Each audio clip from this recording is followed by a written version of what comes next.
नमस्कार दोस्तों, मैं सतीश गुप्ता इमिग्रेशन की तरफ से आज फिर एक बार आपके सामने हाजिर हूँ कुछ नए अपडेट्स के साथ। मेन टॉपिक आज का रहेगा Canada study visa and the current scenario of the Canada study visa. हाल ही हमारे कुछ बच्चों के पासपोर्ट रिक्वेस्ट सबमिशन रिक्वेस्ट आई हैं, तो आज मैं गाइड करना चाहूंगा उन सभी बच्चों को करंट सिनेरियो क्या है कनाडा का। एक्चुअली इस टाइम जिन बच्चों के फाइनल वीजा अप्रूवल आ रहे हैं उन सबके बायोमेट्रिक पहले हो चुके हैं, या किसी का पहले रिफ्यूजल था तो उनके बायोमेट्रिक पहले हो चुके हैं। किसी भी बच्चे का अभी तक ऐसा पासपोर्ट सबमिशन रिक्वेस्ट नहीं आई है जिनका बायोमेट्रिक अभी कंप्लीट नहीं थे। और जिन बच्चों के AIP अगस्त सितंबर में आए थे उनके ज्यादा पासपोर्ट सबमिशन रिक्वेस्ट आ रही हैं। तो अब इसके बाद नेक्स्ट स्टेप क्या होगा। नॉर्मली केस में जब पासपोर्ट रिक्वेस्ट आती थी तो उसके बाद आप बच्चा VFS में सबमिट करवाने के लिए जाता था पासपोर्ट, लेकिन आजकल 30 नवंबर तक VFS क्लोज्ड हैं as you all know. So IRCC ने 2-वे कोरियर सर्विस स्टार्ट कर रखी है। उसके अंदर पासपोर्ट सबमिशन रिक्वेस्ट के बाद आपको अनदर ईमेल आएगी जिसमें आपको गाइड किया जाएगा। उसमें एक कोरियर फॉर्म अटैच होगा, उसमें एक कॉन्टैक्ट नंबर होता है, नॉर्मली वो मुंबई का होगा। उस पर आपको कॉल करना है, वो आपसे पूछेंगे कि आपको पासपोर्ट रिक्वेस्ट आई है और आपको another email with courier form attached वो वाली ईमेल आई है। तो जब तक वो ईमेल नहीं आएगी आप उनको कॉन्टैक्ट ना करें, क्योंकि उनके पास डाटा है। जिनके पास ये दोनों ईमेल आई हैं उनको ही वो गाइड करेंगे further how to submit the passport.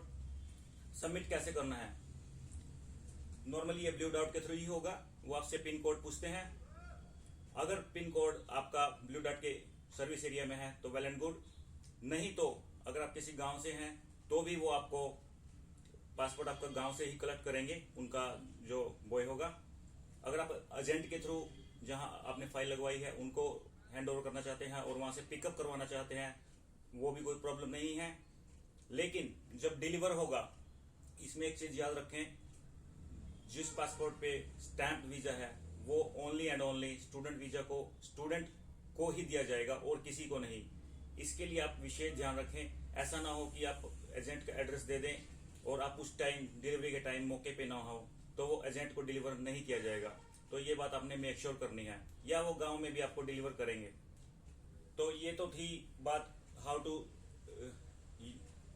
To use this two way courier service and how it works. इसके अलावा जिन बच्चों के अप्लाई करने की बात है, जिनका पासपोर्ट स्टैंप हो चुका है, कंप्लीट फाइल थी और उनका इंस्टीट्यूशन कोविड अप्रूव्ड है, कोविड प्लान अप्रूव्ड है उनका, तो वो डेफिनेटली अप्लाई कर सकते हैं। इसमें एक लिस्ट 20 अक्टूबर को आई थी और उसमें कुछ एडिशंस हुए हैं 3 नवंबर को। तो इसमें मैं बताना चाहूंगा क्यूबेक के तो सारे ही कॉलेजेस इस लिस्ट में हैं, ओंटारियो के काफी कॉलेजेस हैं। तो ये पता कैसे चलेगा कि मेरा कॉलेज इस लिस्ट में है या नहीं है। इसके लिए आपको किसी को कॉल करके पूछने की जरूरत नहीं है। आप गूगल पे ही DLI लिस्ट कनाडा COVID-19 करके लिखेंगे तो वहां लिस्ट आपके आ जाएगी।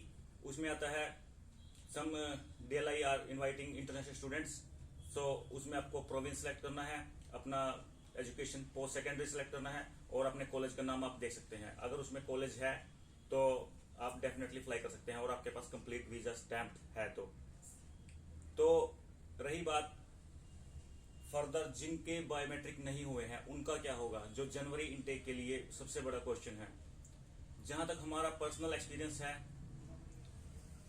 हमें ये लग रहा है, बाकी इसकी कोई क्लैरिफिकेशन नहीं है, कोई एम्बेसी की तरफ से फाइनल स्टेटमेंट नहीं है। 1 दिसंबर से VFS खुलने के बहुत ज्यादा चांस हैं, क्योंकि जो पुरानी कंप्लीट फाइल्स थी उनको वो मोस्ट प्रोबेबली नवंबर में खत्म कर ही देंगे। जिस हिसाब से फाइनल वीजा अप्रूवल की पासपोर्ट रिक्वेस्ट अभी बच्चों को आ रही हैं, बहुत ज्यादा स्पीड में ये रिक्वेस्ट आ रही हैं, तो बहुत ज्यादा चांस है कि 1 दिसंबर से पासपोर्ट VFS सेंटर भी खुल जाएंगे और जिन बच्चों के बायोमेट्रिक नहीं हुए हैं तो वो बायोमेट्रिक करवा के वो अपना फाइनल वीज़ा ले सकते हैं।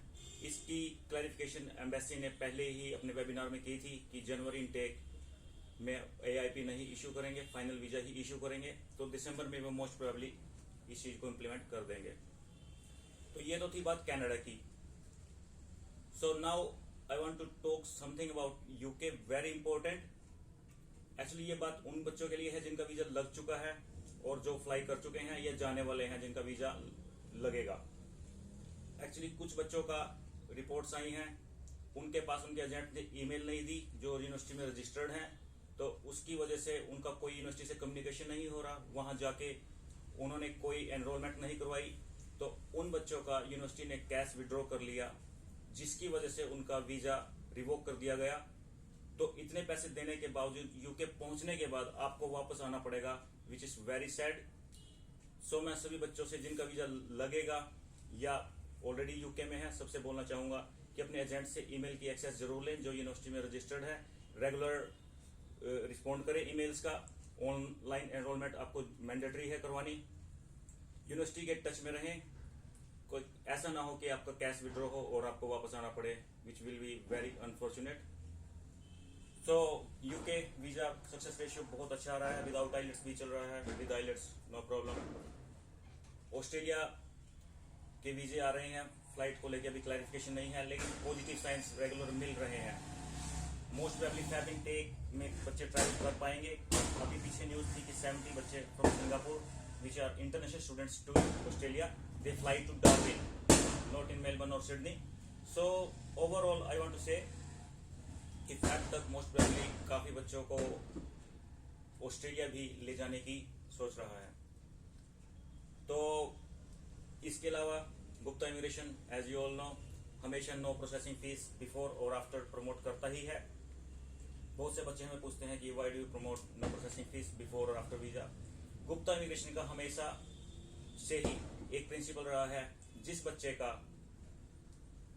वीजा नहीं लगता, विच इज वेरी अनफॉर्चुनेट, और ये भी एक हार्ड फैक्ट है, डिस्पाइट आवर एफर्ट्स हर एजेंट बहुत मेहनत करते हैं, बच्चे भी मेहनत करते हैं, कई बार हार्ड लक की वजह से वीजा नहीं आता है, which is a hard fact that visa approval की गारंटी 100% कोई भी एजेंट नहीं दे सकता।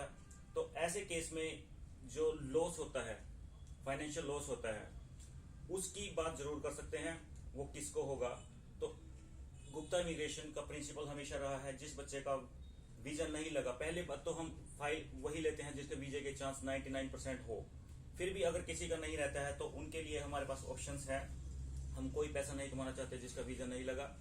No processing fee, no consultation fee before और आफ्टर वीजा, और जिसमें पेमेंट बाद में देनी है, ऑल पेमेंट आफ्टर वीजा, उसमें तो आपको शुरू में कुछ देना ही नहीं है। आफ्टर वीजा एक रीजनल अमाउंट प्लस आपके जो फीस वगैरह वो आपको देना है।